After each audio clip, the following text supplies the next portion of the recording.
যাওয়া আসার পথে প্রায় প্রতিদিন খালার সাথে দেখা হয়। আজ কৌতূহলবশত জিজ্ঞেস করলাম, খালা আপনি মহিলা মানুষ, কেন অটোরিকশা চালান? তো ওই কমন গল্প আমরা সবাই যেরকম জানি।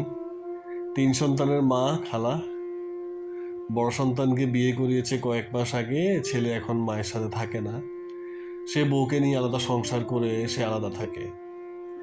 খালার যে স্বামী সেও খুব একটা ভালো মানুষ না। আজে বাজে অভ্যাস তার আছে, মাঝে মাঝে খালার গায়ে হাত তোলে, টাকা পয়সা চায়, টাকা পয়সা দিতে না পারলে টর্চার করে। ছোট 2টা বাচ্চা আছে, একটা ছেলে একটা মেয়ে। ওদেরকে খালা তার বোনের বাসায় রেখে সকাল 5টায় এসে অটোরিকশা নিয়ে বের হয়।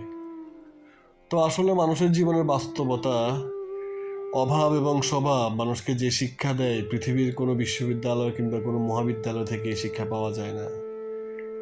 পৃথিবী এবং পৃথিবীর বাস্তবতা বড় অদ্ভুত।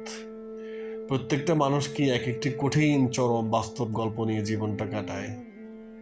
আমরা প্রত্যেকটা মানুষই আসলে সেরকম বাস্তব জীবনের গল্পের এক একজন চরিত্র। জীবন বড়ই অদ্ভুত।